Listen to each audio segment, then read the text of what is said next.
Hello friends! Today I want to tell you a story. This is a story about my 14-year-old Clay. He is having surgery tomorrow, and I will show you towards the end of the video how he does with that and how tomorrow goes. But first I wanted to tell you the backstory of that, of why he needs the surgery, what happened, and why we are where we are today. So when Clay was 2.5, he got very sick one day, and of course, as a mother, I took him to the doctor, and they said he'll be fine, checked his ears and chest and everything, and nothing was wrong. So they said, oh, he's just sick, he'll be fine. So I took him home. I went to work that night, and when I got home from work, probably, I don't know, maybe 9 o'clock, I'm not sure. It's been quite a while ago. He was a lot worse, really bad. So I took him to the emergency room. At the emergency room, they checked him out, did a chest x-ray, and they said he had pneumonia. And so they gave him a antibiotic. I don't know whether it was like a shot or oral or what, but they gave him an antibiotic. I can't remember how they gave it to him. And they said if he's not better in a couple days, take him to your regular doctor. Well, by the next morning, he was worse. It was bad. And as a mother, when your kid's sick, you kind of know when it's to that point where you need extra help. This is not normal. We got to get help now. So I took him to my regular doctor, because I think the day before when I had taken him to the doctor, it was like an on-call. So I don't even know who it was, but my regular doctor, and I said, okay, something's wrong. This is not normal. And he took one look at him, and he said, he's going to Des Moines. We live in a smaller town, and this was, right now we live between two smaller towns, and at this doctor's office, they said he's going to the big hospital. In Iowa, there's basically Des Moines and Iowa City. There's two major cities that have big hospitals, and Des Moines has a couple different ones. They have Methodist and Mercy hospitals and others too, but basically Methodist, Mercy, and then Iowa City are the three places. If you have something major, you go to one of those three places.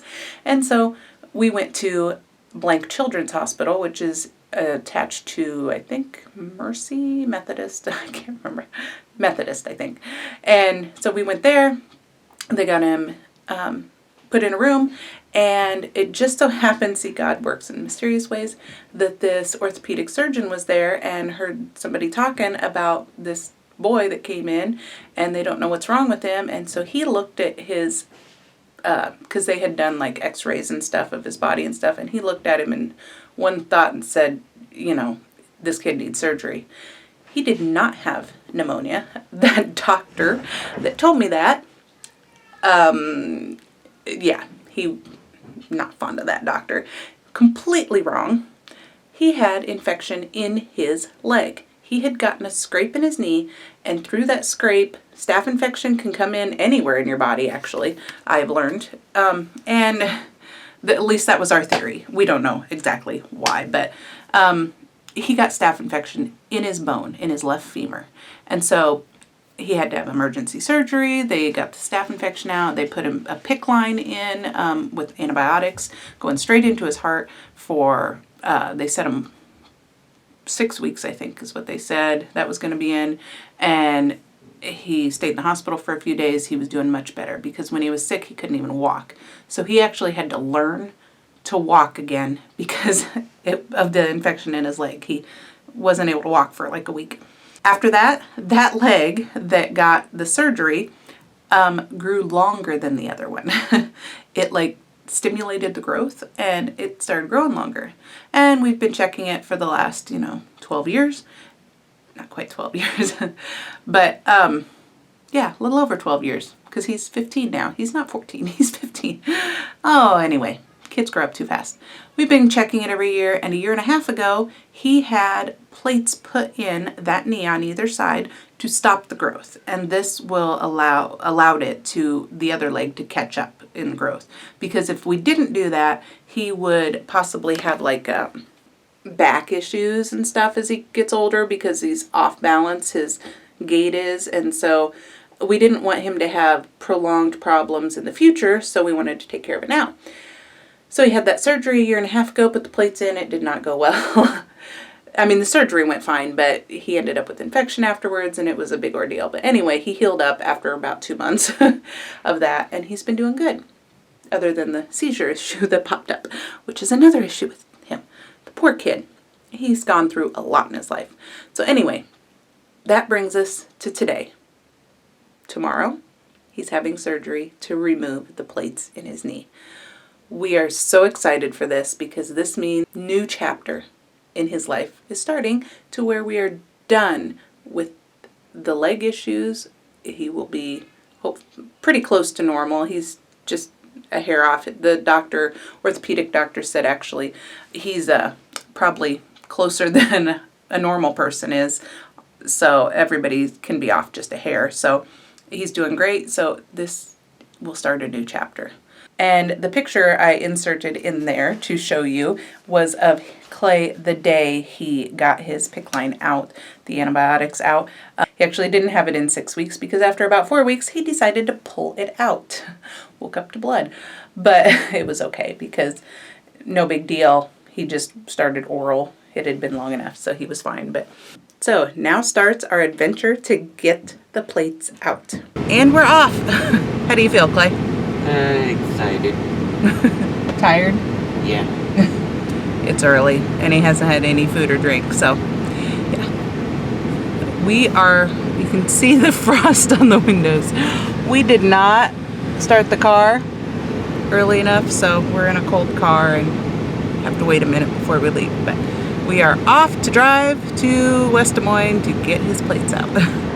Surgery went great. I'm probably not going to show you all right now.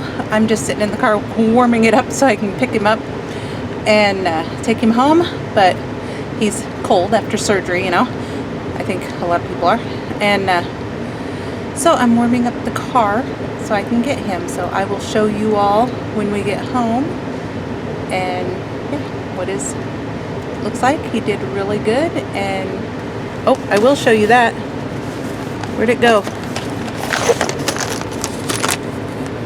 That is what was in his leg.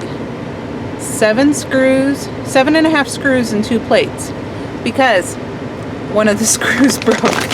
So he actually has a piece of a screw left in him, but the doctor said it won't bother anything. So if doctor says it's okay, then I guess it is. So we'll, yeah, hopefully it doesn't bother anything in the future. But and we're home, and he's relaxed with his leg up, and can't really see anything today because he's got bandages on it. What's wrong, puppy? Did you miss mama? So that's where I will leave you guys. He's doing great. He walked in the house almost by himself. I kept telling him, I've got to walk next to you just to make sure I don't want you falling. But he's doing great. He's supposed to just walk on it, sit for a couple days with it up elevated just for the swelling purposes. But other than that, he's supposed to just walk and he should be good. So we're praying that he does, praying that he doesn't have any infection this time. God is good. He has kept him healthy throughout this whole day. So I am confident that he will hopefully keep him healthy through this healing process, and hopefully this chapter is over in his life and he can get on with his. So thanks for watching today, friends. I hope you'll like this video, subscribe to my channel, and continue to come back and join us in this joy-filled life. Thanks, friends. Bye.